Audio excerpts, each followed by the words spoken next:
Oh wait, over here. Yeah. Yeah. And you're sitting there, so I'll sit.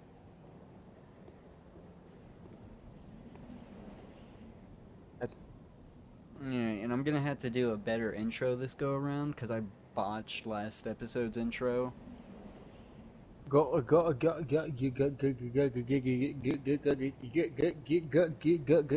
ya.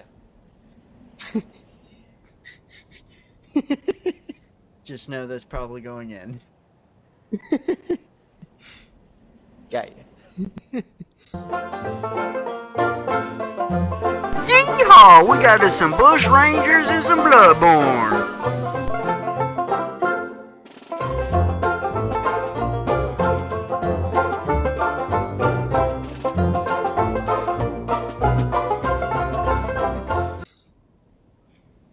Alright, so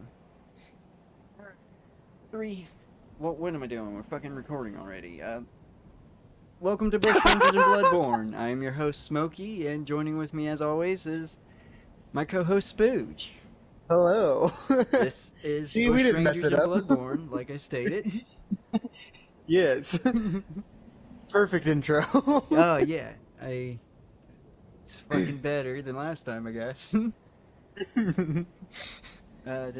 This is fucking series where we go over Bushrangers and play a little bit of Bloodborne. Yeah, boy. And today's subject is Robert Cotterell, or Bluecap, as he is more known as. Oh, Bluecap. He was an Australian bushranger, as we all know. But all bushrangers are Australian. I don't know why they have to clarify. I guess you don't have to be Australian to be a bushranger. Is there Just like as long New as you're Zealand in bush. bushrangers? See, Oh, like yeah, in bush. I guess you could be a bushranger in like Africa then. yeah, what I'm saying is you don't have to be from Australia to be a bushranger in the Australian bush, which you don't. Oh, okay, yeah. Because then sometimes there's like people who are fresh off the boat that Yeah, become you know bushrangers. that. I got you. Yeah, so he was born and raised in New South Wales. He began bushranging in 1967, leading a gang responsible for robberies throughout the Riverina region. He suffered from apnea and earned his alias on account of a piece of cloth he wore to protect his eyes from sunlight. Oh. Captured in November 1867, Bluecap was tried and convicted of armed robbery. He was imprisoned in Parramatta Gallows and released in 1874. We're gonna get into his early life. As I said, he was... damn it, I fucked up. Oh well. But yeah, we're going to get into his early life. Robert Cortner was born on March 27th, 1847 in Sydney, St. Andrew's Parish to be more precise. The son of Robert Cotterell and Jane Cotterell, was practically raised by Thomas White of Boomerang Station near Young. As a young man, Cotterell was employed as a stockman on Kerbermamo Station between Burnman and Quindela. What the fuck is with these Australian names? Quindala. He suffered from apnea, an inflammation of the eyes that made him sensitive to light, and wore a protective shade over his eyes. Ooh. Photosynthesis. Robert Cotterell's first known encounter with the law was when he was age 19. He was arrested by Constable Hipkiss and Tracker Molly of the Forbes Police and charged with shooting at Richard Taylor with the intent to do grievous bodily harm. The incident was reported to have taken place on March 21st, 1866 at Humbridge Creek, northwest of Waylong. Cotterell was committed for the trial. He appeared He appeared before the Bathurst Central Court on April 18th and was acquitted of the charge. Hell yeah! Yeah, boy. Dodged his first charge. Hell yeah. Fuck that other guy. But he gets I to don't know die. what happened, but he was acquitted. Hey, if the glove don't fit. at the first signs of Cotterell intending to take up bushranging, it was said that Thomas White, who had known the young man since he was young, used all of his passive powers to prevent Bluecap from embarking upon his course of outlawry. However, despite his best efforts, Cotterell succumbed to the influence of the Bushrangers. Fuck John. Fuck that. Fuck Thomas White. Trying to keep Bluecap from bushranging. We wouldn't be talking about him. True. But that it just wants him to be safe from that rock and roll lifestyle, because I guess I'm not gonna assume that this is gonna end. This is gonna have a lot of longevity. Well, we're gonna get into the Bluecap gang. When Robert Cotterell determined to engage in bushranging, he initially teamed up with two other young men, John Williams and John Ivan Scott. John Williams, born at Goldberg in 1846, used the alias Jerry Deuce, or White Chief. Jerry Irvine Scott, born at Torquay in about 1848, used the alias Jack the Devil, or Scotch Jock. So, there's a lot going on there. Yeah, we get fucking Bluecap, Jerry Deuce, and Scotch Jock on our fucking in this gang. What was that? Jack the Devil? Yeah, Jack the Devil was John Irvine Scott's other alias. Gotcha. John Williams's other alias was White Chief, but that's lame. But Jerry Deuce.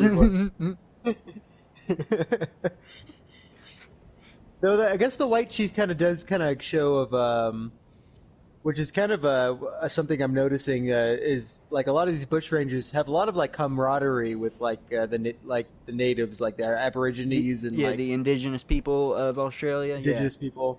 Yeah, which is something that's kind of rare when you see like with.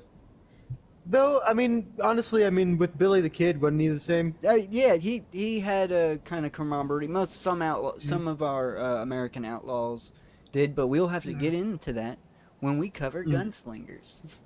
Yeah. But I like this because that's what makes these guys kind of like seen as heroes, even if they are brutal. It's just like of how just in comparison of how terrible like the lawful government was at the time. And, like, of course you'd root for it's like, oh yeah, these guys are bandits and they probably will just kind of like rob you if they find you, but I mean, the government robs us too.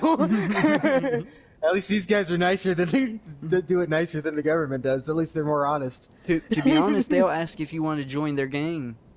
Yeah, true. The gang's first robbery was possibly in June 1867 when two armed men robbed Sydney Hotel at Spring Creek near Young, taking a small amount of money, a revolver, and a bottle of grog. Later in the year, after the notorious Bluecap had been captured, the publican Philip Sanders testified that he was unable to swear that Cotterell was one of the men that robbed him, and consequently no charge was led for the offense. Oh shit, so they just said, oh well, we're gonna just drop this shit. Oh well. It's kind of funny how like it can always go one way when like there's no evidence that gets brought upon you. They're just like, oh, did you steal some cattle? Yeah, all right, let's hang him. But then there's sometimes when it's like you blatantly just like murdered someone, and it's just like someone comes up and Yeah, I mean, we the can't prove dude it. Where's shouldn't the have body? called Buddy an idiot head. Yeah, yeah. I mean, it's always weird, like how 50-50 could go for you, like in either way. um, at about 10 o'clock on the night of June 28th, Carl Lehman was in his store at Stony Creek when two armed men entered, one whom he later identified as Robert Cotterell. The bandits took money from the cash box as well as clothing items such as Kremen shirts and two ponchos. That's stupid. This is back in the day. They're gonna know those clothes on sight. Someone knitted those Yeah, fucking clothes. You know, yeah. that's fucking stupid. The person that yeah, I knitted that shit. Especially something as loud as a poncho. Especially something as loud as a poncho. The men then escorted Lehman to the bar of the adjoining inn and locked the doors so they could have a drink. Later that night, the police arrived, knocked on the door, and announced their presence. Cotterell or his companion said, "We're too long here. It's time to be off." The pair left by the back door, mounted their horses, and escaped into the night. Fuck yeah! Fuck yeah! All ponchos, bitch. But at least they were drinking with the guy after they robbed him. I mean, come on. Yeah, true. The Great Poncho Heist. On the evening of July 15th, 1867, Corderdale, Deuce, and Scott bailed up William Marshall and his female employee at the Travelers' Home Inn on Rock Station on the levels 30 miles northwest of Conamerda. Mundura. Cotamundra. Goddamn these You're on your own names. since I'm not. It could go either way because I'm not seeing these written down. The gang were armed and remained at the inn for about an hour, each of them eating a meal during that time. The items stolen from the inn and adjoining store were 10 pounds in cash, 4 bottles of brandy, a saddle, several guns, gunpowder, and caps. 9 days later, on July 24th, Coral Deuce bailed up Jeremiah Leon and several of his employees at Leon's grazing property at Randy Creek near Jogun. The grazer asked Cordero if he belonged to the police force, to which he replied, "No, I'm a bushranger." Ah. In that case, good. Fuck the police. It's jolly good. Cordell then ordered Leon to take him to his private office where he stole a pistol and some cash. Before leaving, the Bushrangers also took a saddle from the stables. Nice. I gotta say that this is like the most innocent Bushranger so far. Yeah. Like, honestly, it's like it doesn't even seem dangerous just like finding out where you lived and just go like grab it back. You just be like, you got me. No, damn. Yeah, oh yeah, fuck, you got, oh, you got me. I'll be back. I'll get back.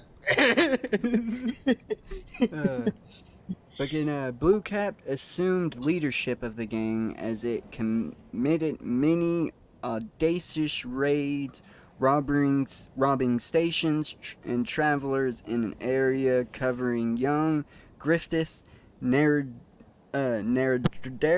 and Tumut. That audacious is a little like crude of a word. Like this was petty crimes at best. Yeah, this was very petty. Though, to put in this perspective, for like saddles, it's hard to get saddles. I mean, that's worth a lot, especially back in a rural area of like I the guess it's Australian bush. almost. I guess it's related to, but not as bad, but almost as bad as stealing the horse itself. Stealing the horse is way worse because Oh that yeah, is an stealing the actual horse would be lifeline. a killing offense on site, but I'm Mhm. saying since it's a part, it's a part of having to ride a horse, it's deemed very valuable. And the ponchos I could see are can be seen very valuable too because I mean the amount of work that got put into them. The fact that a poncho like is a good way to retain heat, like and especially like of a the nights of like a very desert area. So that could be. I mean, it could possibly be like with poncho too. That could be like putting someone in a life or death situation of them not having that poncho. Yeah. It earned a reputation of the most formidable gang in New South Wales. During one raid on a station, while his men helped themselves to provisions, Bluecap nursed and played with the manager's daughter, 2-year-old Mary Gilmore, who grew up to become a renowned poet. Oh, Oh, oh, he's he's a little sweetheart. He's literally yeah, just yeah. taking care of this 2-year-old girl. She became a poet. Yeah, fuck So yeah. she didn't have she didn't, it's, her poems aren't like something vaguely scarred of like a gruff man, like I don't know. tormenting her as a child, right? After raiding a station owned by Kilfbert, holy shit, Oh, what? Featherstone Hugh, the gang crossed the flooded Yor, uh, Yorganline Creek with mounted police in pursuit. One gang member, Heyman, drowned in the process. The first incarnation of the Blue Gang disbanded soon after.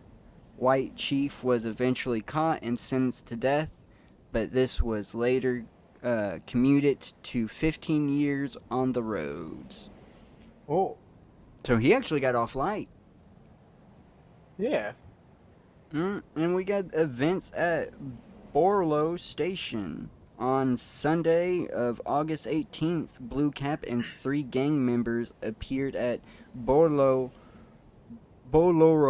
Station north of Nordo and were in the process of appropriating 3 horses. Fucking up. Stealing Mhm. horses. That is a Yep. death sentence. That can't. Damn it. Can't go stealing horses. A young man called Thomas Doolin, armed with 3 pistols. How? How? This Wait, motherfucker was Zorro in it from One Piece? With his fucking pistols? I guess because I mean it didn't say like he had him. He was like three handing it, but I can imagine he's probably dual wielding and then had like an extra one on his side too, Oh, shit. which I could see. Because he probably didn't want to deal with loading them. I mean, especially with the even with revolvers, if they're using the ball and cap, those things take even like a lot even longer than to do for like a like the later revolvers. So it actually make a lot of sense. You just have 6 shots, throw that pistol down, 6 shots, throw that pistol down, then 6 shots, throw that pistol down. I like my image better of him akimboing the 2 and him gripping one in his teeth, just riding on his horse. This one And with to fire this the one with one like his in his cock teeth, curled around. to fire the one on his teeth, he literally just has to bite down hard enough. He just grr. That would be pretty metal. Or like using his tongue. Or if he had a prehensile cock, that'd also work.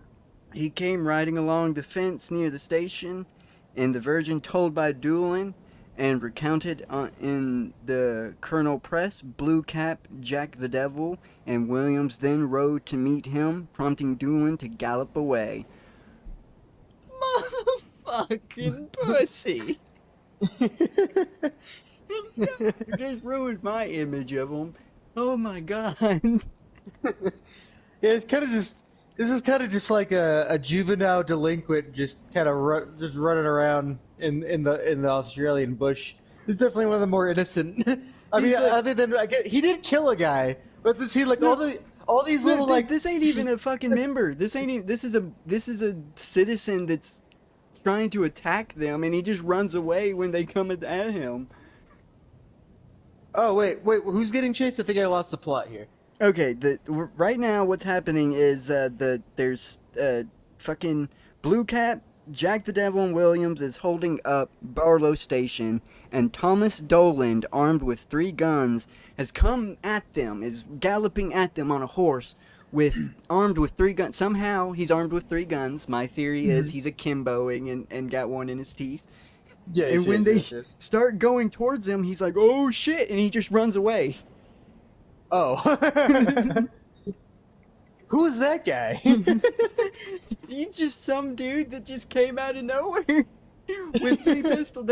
That's why I thought it would be hilarious if he was holding one in his teeth. Just out of nowhere, see this random dude Just charging in and then going directly just running away the for no opposite. reason. Oh, I'm gonna get you on him. Gotta get out of here. Oh shit. Okay. During a subsequent exchange of gunfire between Dolan and the pursuing bushrangers, so they're firing. They're running. He's running away, and they're firing. They're firing at each other. You know.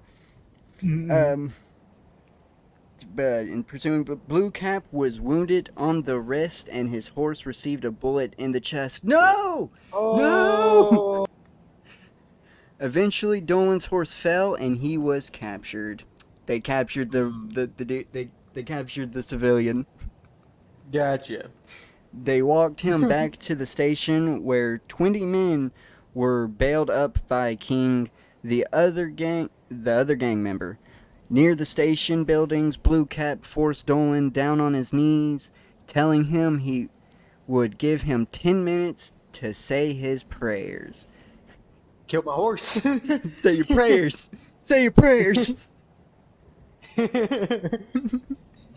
At this juncture, that's not a bad. That's not a bad amount of time to get your prayers in order. yeah, 10 minutes. You gotta.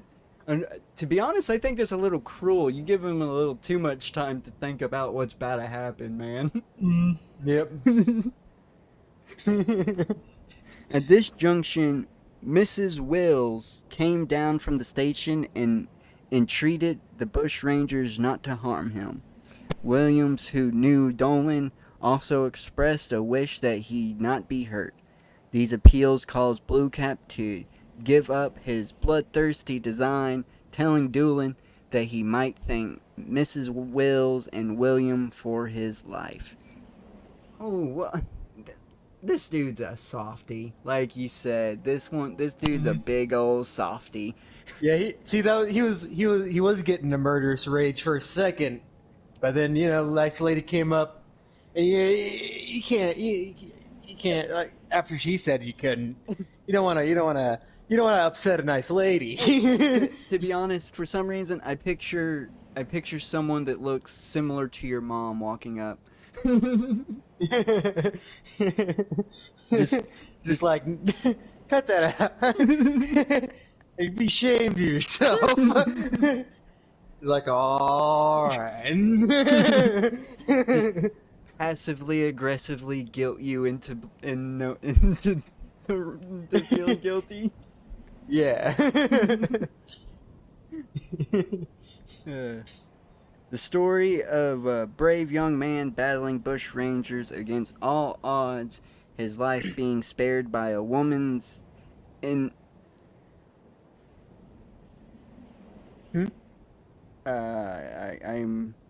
intercision. I guess so. I'm just gonna read the sentence. His life being spared by a woman's intercision, obviously resonated with the editors of Cotterell papers. First published in the Wog Express, the story was reprinted in newspapers from Queensland to Tasmania. The police, however, had their suspicions. In particular, Senior Constable Foley of Narrador only on I'm fucking up. On October 1st, Dolan was arrested and charged with stealing pistols the property of William Flood of Bellerose Station. Dolan was informed that the bias of the charge was that he had aided the Bushrangers who had ultimately taken possession of the pistols. Damn it.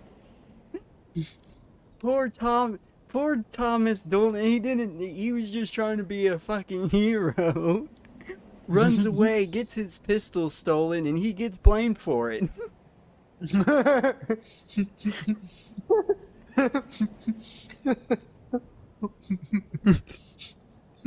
By this time, several of Bluecap's gang had been arrested, and they testified at Dolan's trial held on October 25th at the Wagwag Centric Court. The story that came to light at the trial revealed a sham fight had been arranged between Dolan and Bluecap and his gang, and all of whom were acquainted with each other. They weren't acquitted. They were acquainted with each other. I fucked that up. Very good. The Squantor Flood had previously lent Dolan 3 pistols and ordered that he might protect himself from the Bushrangers. Evidence at the trial revealed that when Dolan was being fired upon at Barlow Station, the pistols were only loaded with powder. Dolan shot Bluecap's black mare, and Bluecap put the blood from the mare on his arm to pretend he had been wounded. If they were only shooting powder, how did the mare get wounded from it then? That's what he's saying. He's saying that from what I just heard from that sentence, he's trying to blame Bluecap, saying that he shot his own horse and then put the blood, like, no, you didn't read. Let me reread that. Let me reread that. Evidence at the trial revealed that when Dolan was being fired upon at Barlow Station, the pistols were only loaded with powder. Dolan shot Bluecap's black mare, and Bluecap put the blood from the mare on his arm to pretend he had been wounded. So they're saying Dolan shot the mare and Bluecap took the blood from the mare and Damon. How did that happen if they were only shooting powder? And then is he saying that the gang was only shooting powder? No, Dolan. They're trying to rope Dolan in with the gang now. They're saying Dolan was a part of the gang. Oh.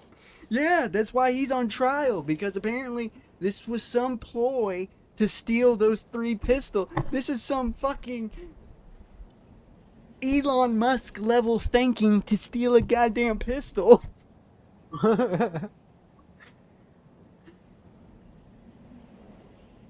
Alright. But yeah, there's no conclusion to that. We're just gonna get into the capture of Bluecap. Okay. The Bluecap was captured very simply by the police on Monday of November 4th, 1867 by 3 constables of the Young Police Force.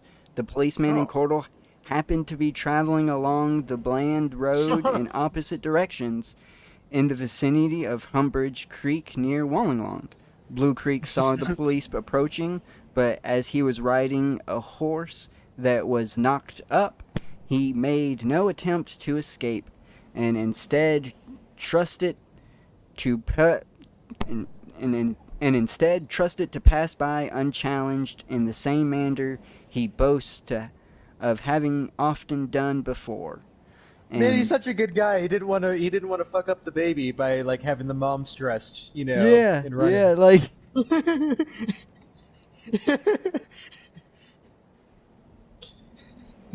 of his horse, like and he's also not even trying to he's just trying to get but right, just trot by these police officers without creating a fuss whatsoever.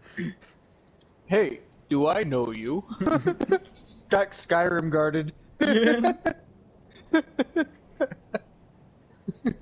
instead trusted to pass by unchallenged in the same manner he boasts of having often done before, and biting bidding the police good day. However, one of the policemen, Constable Corbett, had known Cotterell before he took up bushranging and greeted him saying, "Hello, Bluey. What brings you Oh, here?" oh, goddamn it! That's when you know you're done. Is when an Australian cop very politely and like you've known you all his life, and he has comes up and is like, "Hi, how are you, man? How's it, man?"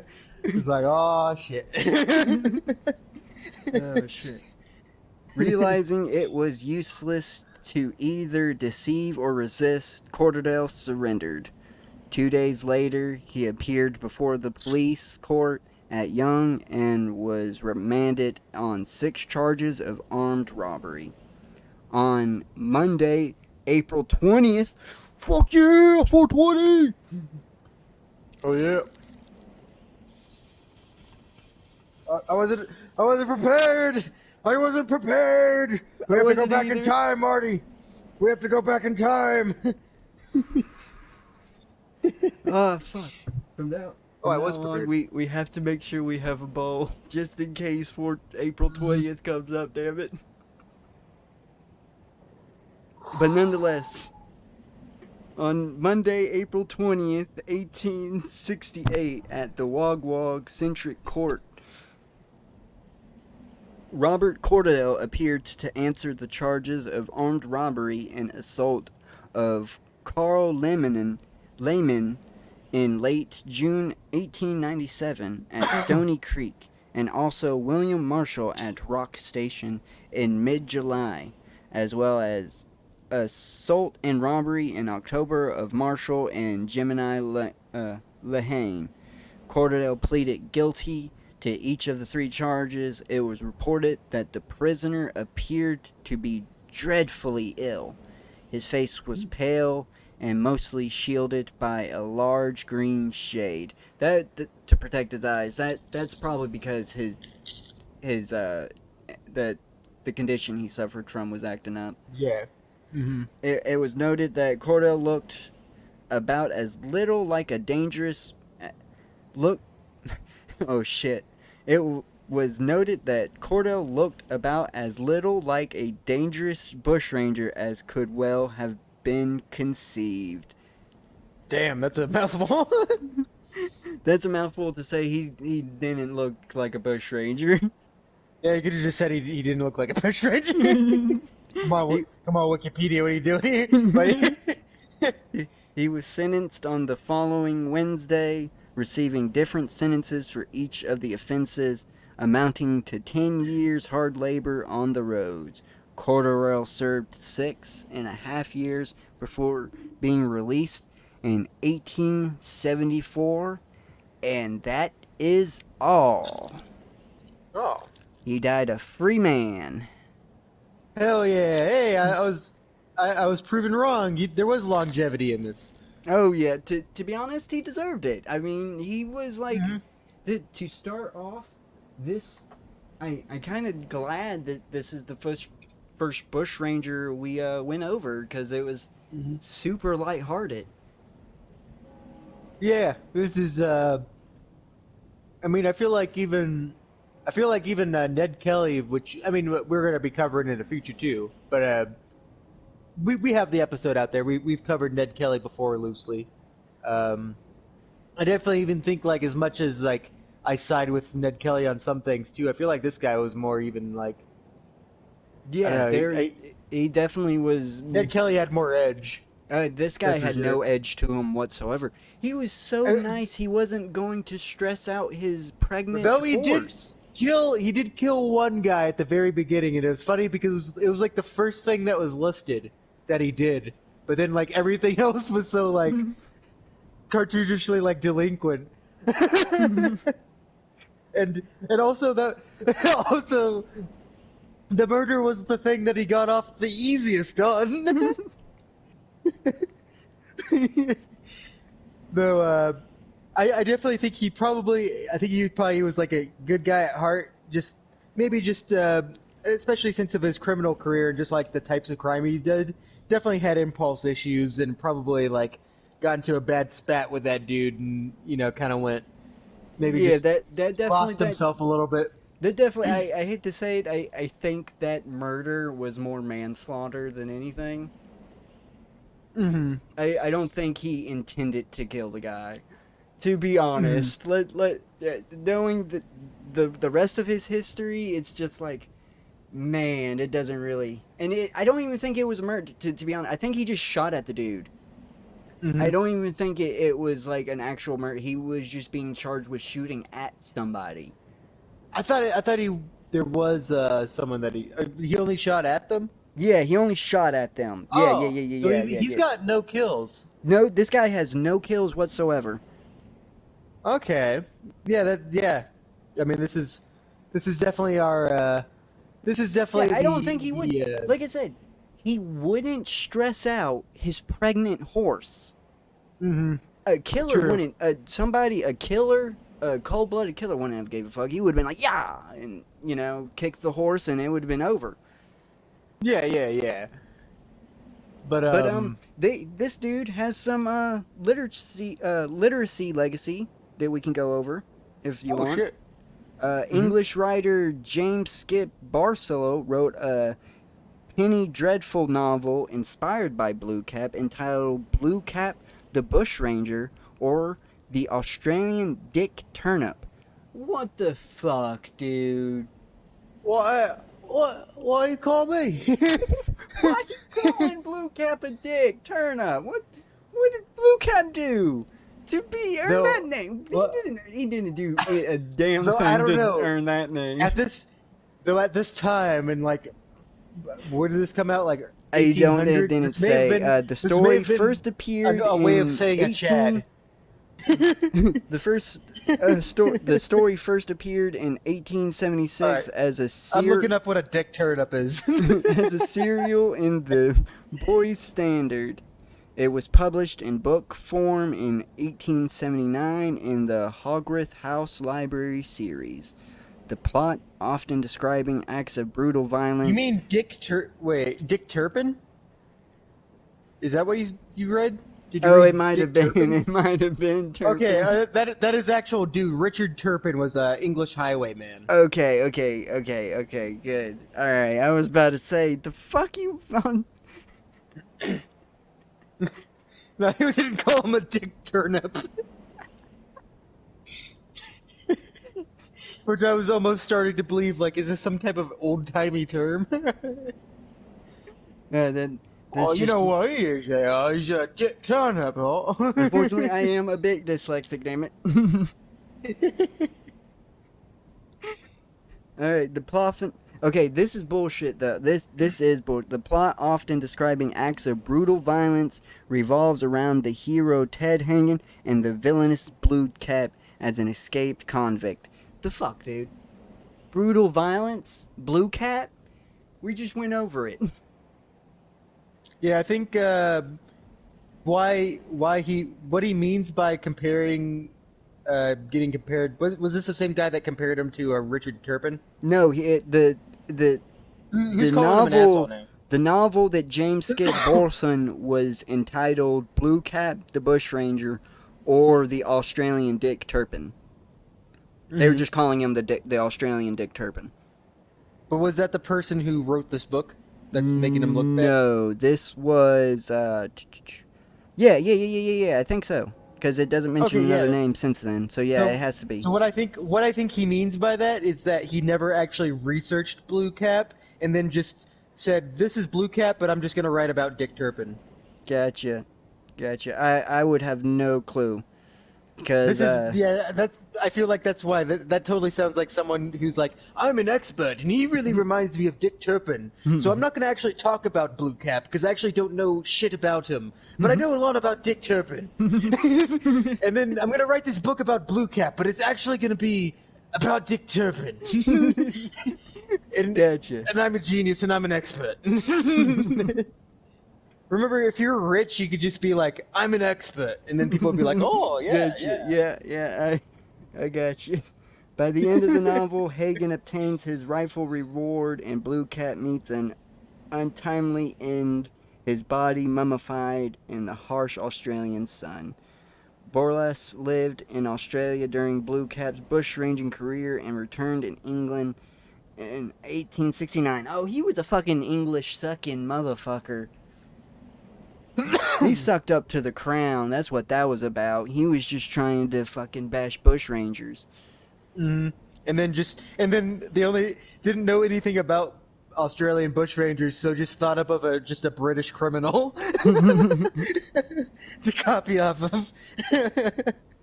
Best known for his 1882 bushranging novel Robbery Under Arms, writer and squatter Rolf Baldward was held up by Bluecap and his gang when riding home from Wagga Wagga. The incident inspired scenes in his novels The Squatter's Dream from 1878, in which the bushrangers is renamed Redcap, and The Crooked Stick from 1895. Baldward recounted the experience in a memoir titled Fallen Among Thieves, included in his 1901 book In Bad Company and Other Stories. When Barcroft Boke Bad company till the day I die. when Barcroft Boke, the bush poet, was found dead from suicide in 1892, he had in his pocket a manuscript of a set of verses about Cuthbert Furtherson's High's encounter with Bluecap, titled the dude's last name that I keep fucking up. I'm not going to say that again. The poem was first published posthumously in the bulletin. I just fucked that word up. Presumably in the bulletin in June 11th, 1892, and later in Boke's poetry collection, Where the Dead Men Lie, and other poems. And that's it. That is Bluecap's literature legacy. If you want to go read about him, you can go check out those books. Yeah, he's you know what? It's friendly. He's not going to be an edgy one. He's a good fun. Like this would be a good one to have like a PG-13 movie about. Oh yeah, for sure. Oh yeah, definitely deserves one. I know that that's not how he's holding them. They have to do a comical scene with Thomas Dolan and the Three Pistols. Yes. He has to be carrying one in his mouth. Yes. All right, so let's kill this cleric beast one more time. Oh yeah. Yeah. Bushrangers and Bloodborne gotta end the episode with killing the boss. Oh. George. Go get us a poncho. Kinda wearing a half poncho right now. Come here, big boy. Oh. He's a bitch. He's gonna He's squeal. a fucking bitch. He's squealing. Oh, you hit like a fucking girl. Oh. You hit like a little Joey, you do. My mama hits. Oh, fuck that. My mama hits better than you. It's okay. At this time, if you slip into British, it's because the Australian accent is only just becoming formed. So it's accurate. We're accurate. But most of the guys that even sound Australian, they're just like Scottish. Scottish or Irish. Fuck you. A lot of them are Scottish and Irish. Because anyone who's gonna really fucking hate the fuck out of the English. Ah, fuck, I'm missing. And no one hates them more than those guys. That's for sure. Especially Ireland. Oh yeah, dude, they were fucking. I love how the whole country was celebrating Queen Elizabeth's death.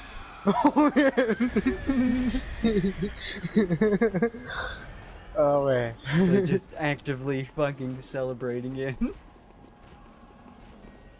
Oh. Like, don't you think that's a little insensitive? And? So what? The fucking Queen of England. It's not exactly a Scottish IRA. Though I don't know if there was, if they did have like a Scottish chapter. I don't know enough about Scotland's history with that. I know they. I don't know. I think they've had a much more peaceful relationship with British. Or I think they just accepted it a little earlier.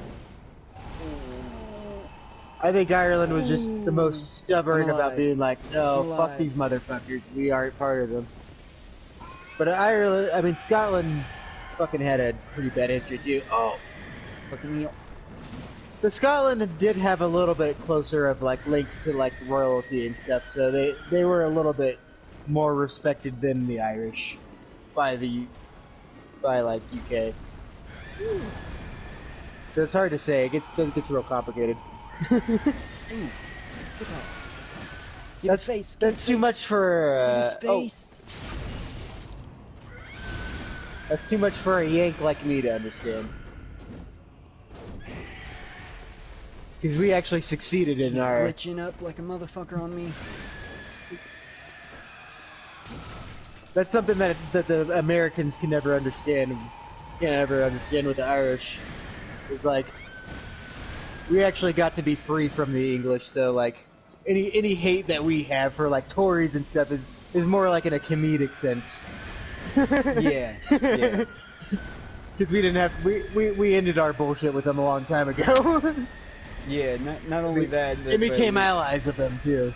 Not only did we end it, but we wrote a letter saying we'll never start that shit ever again. If you try to, we'll fuck you up. And then we became like that type of thing when it's like you're, you know, like when it's like you had a really bad parent, but they've become so senile that they're not even themselves anymore. They're basically just like a little like baby again. So you're like, all right, I'm gonna be back into your life again, and I'm gonna pay for like you staying in this nursing home and visit you every now and then, but like, it's out of mercy. You know what? If anybody's stealing your shit, we'll make hell about it. Even though you stole a lot of people's shit. Yeah. Yeah, but it was like in the end of your days, you got on like medication and stuff, and then we kind of rekindled our relationship a little bit. It can't be whatever. It can never be, because also we kind of tormented you too. Like later, we kind of didn't let it go. Shit. Well, yeah, that will be the end of this episode. Yeah. I don't even know where this analogy's going anymore. It's ended there. It is going to bye-bye. Yeah, it's definitely going to a bye-bye.